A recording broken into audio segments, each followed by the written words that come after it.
Hi everyone, welcome back to my channel. In this video, we're going to be making this poppy piece. It's 8 inches wide and like 8 1/4 high or so. First, let's get the pattern cut out. I'm going to use my Cricut machine, so let me do that really quick. Okay, so I'm going to print out this pattern on some removable vinyl. I'm going to use this hideous yellow because I got it for free with my Cricut machine. Now normally with my patterns I'll print them on cardstock because I usually make more than one of every pattern.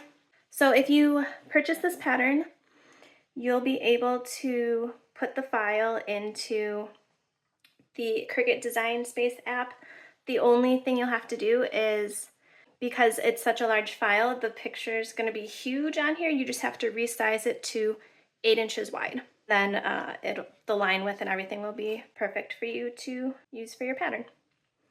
So yeah, we can use the Cricut for vinyl patterns or cardstock patterns. And if you do the vinyl sticker method, I suggest that you mirror the pattern so that you're always going to cut on the smoothest side of the glass. If you're doing a cardstock pattern, it doesn't matter.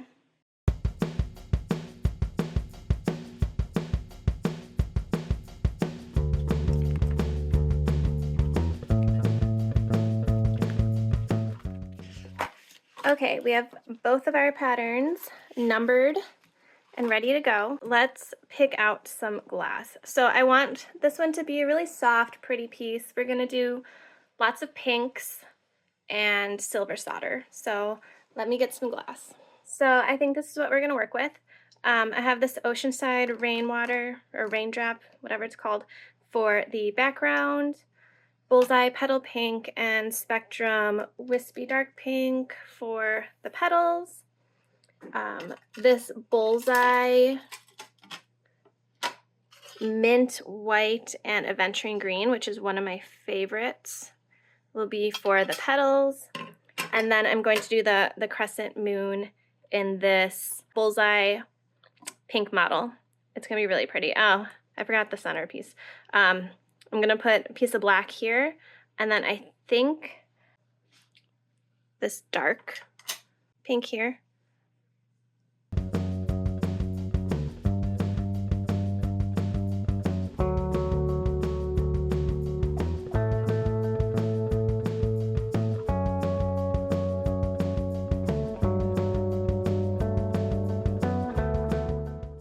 So for the crescent shape, I want to keep it continuous on this sheet of glass. So hopefully this isn't one of those that likes to break all weird.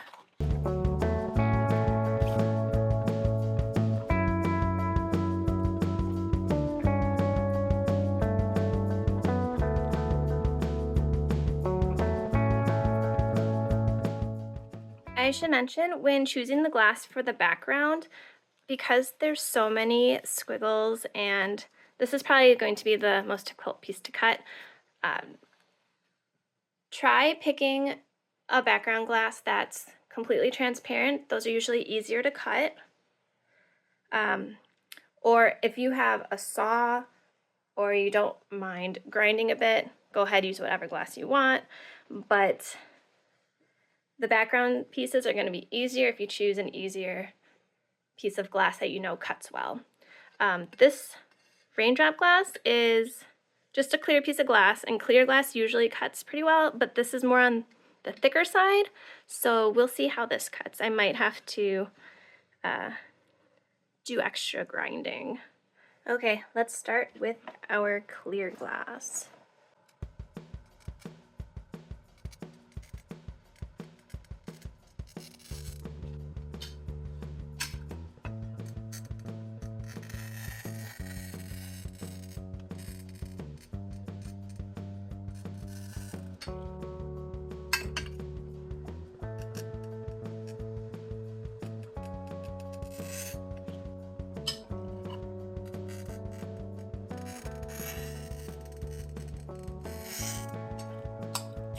We're we're just gonna go ahead and do this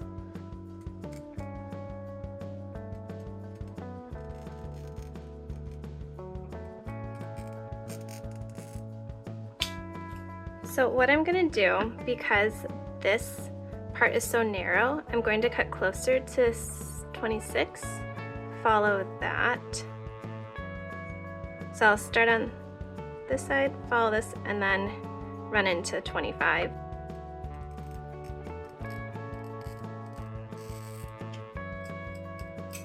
This one might be a little tricky. I might break this one, we'll see.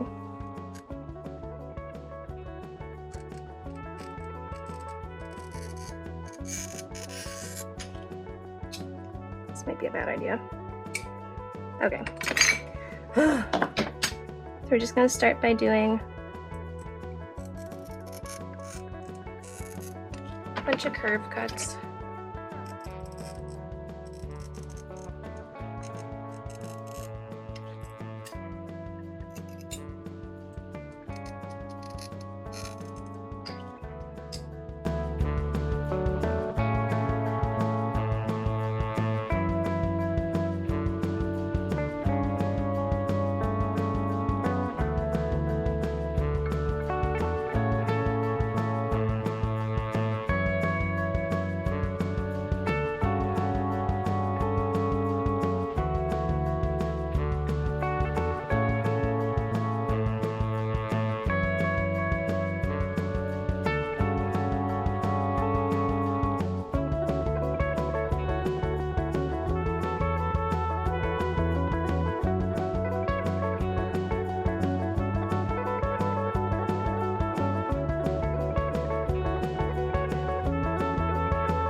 If you don't have mini grozers, do yourself a favor and get some. They are super helpful. Mini grozers. Look how nice. Simple. So helpful.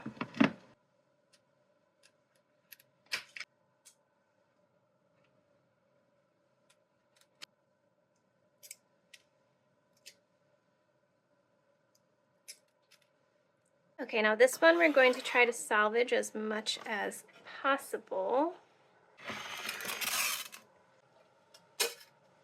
Oh, that was weird.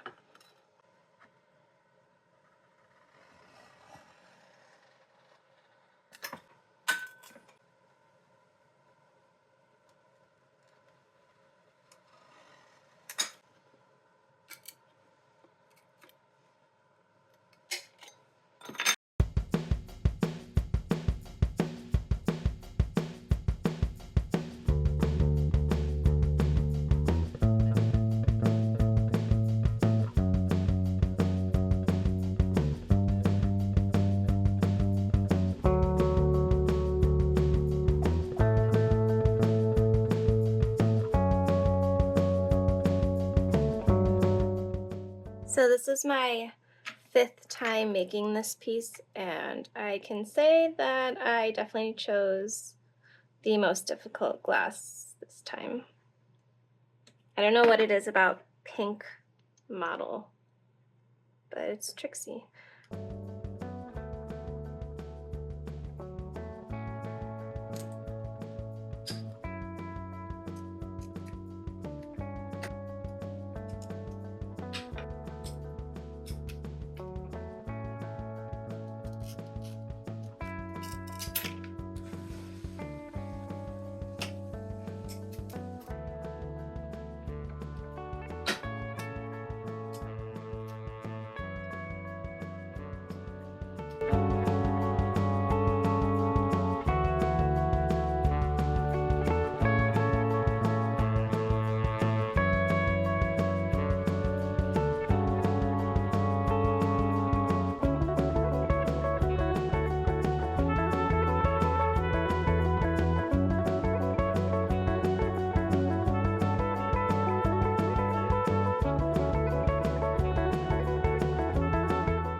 Okay, now that all of our glass is cut, we need to grind it. This is one where I left kind of a lot at the bottom just because it comes to such a fine point and I didn't want to break it. And then we have to take care of all these scallops, which if you have a ring saw or just a saw, you can use that instead. You can try to cut closer if you like. If you have, this glass is very thick. So we're just gonna grind it. I'm gonna start with the 1-inch bit, and then if I need to, I'll go down to the 3/4 inch bit, and then I have to use the 1/4 inch bit to get into some of the smaller curves.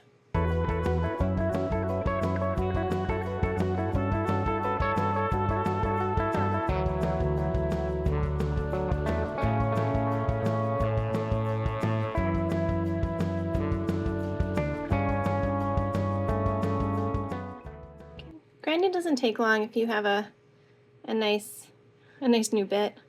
I just need the 1/4 inch to clean it up a little.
Now let's talk about the plan for foiling. So this part of the circle here is going to get wrapped in 1/8 inch bendable zinc, so I will not need to put foil around the perimeter. I'm going to be leaving this piece silver, so I'm going to want silver backed foil for these clear pieces, and I'm probably going to use a mixture of 7/32 and 3/16 inch foil. This background glass is pretty thick, so I'm going to use the 7/32 for the clear pieces. And I'll use the 7/32 on this part of the pink because I want a nice thicker solder line there just for aesthetics. And then on this part of the pink, and on the green leaves, I'll be using 3/16 because I want a finer line there.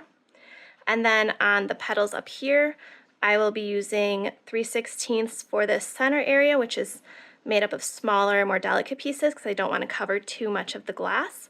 And then the rest of the pieces will be in 7/32. Also, what I'm going to do is, as I foil, I like to pin my pieces. So I have my ceiling tile. And what I'm going to do, I'm going to start with these outer pieces and pin them so that they follow my pattern precisely, because I want a nice circle. I don't want any uneven wonkiness going on.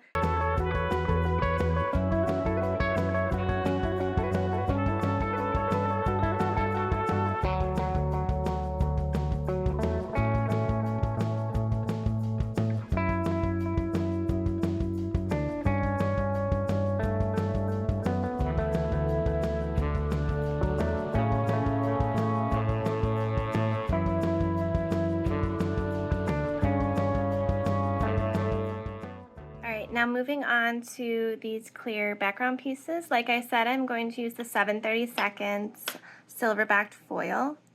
Now, because this piece has all these squiggle curves, they're small curves, but they're kind of deep, and I fully expect this one for sure, and maybe this one I expect the foil to rip when burnishing, even if I went super slow and careful. Make sure those two spots are going to rip. What I do is I put down a preemptive patch.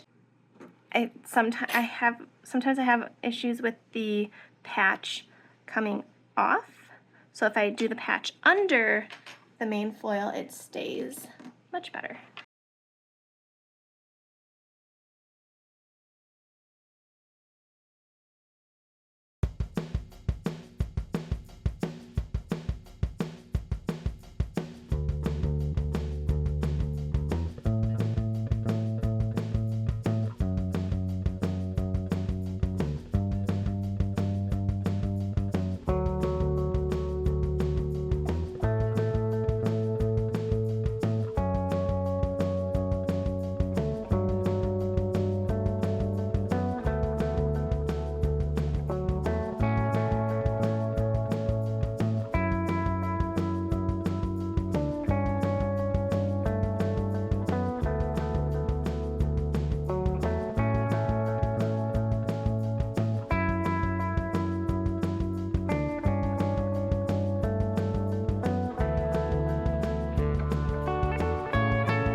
Okay, so I just attached the zinc around. You notice I skipped this attachment and this attachment because I'm going to put hooks in here.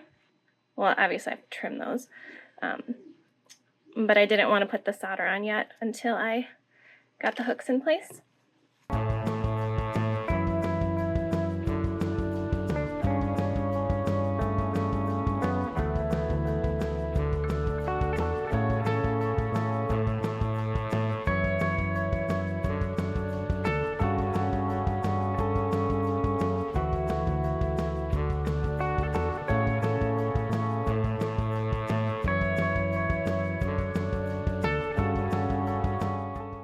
Okay, you may have noticed when I was soldering that I was wiping my piece off with something. This is just a Clorox wipe. When using paste flux is kind of hard to clean off, so while the piece is still warm while I'm soldering, I like to wipe off a lot of the flux. All right, now we're going to wash with Dawn Power Wash hot water. I'm going to scrub it for a long, long time, and then I'm going to do another wash with CJ's Flux Remover and melamine sponge, and then I may or may not wash it again. You really want your pieces to be nice and clean.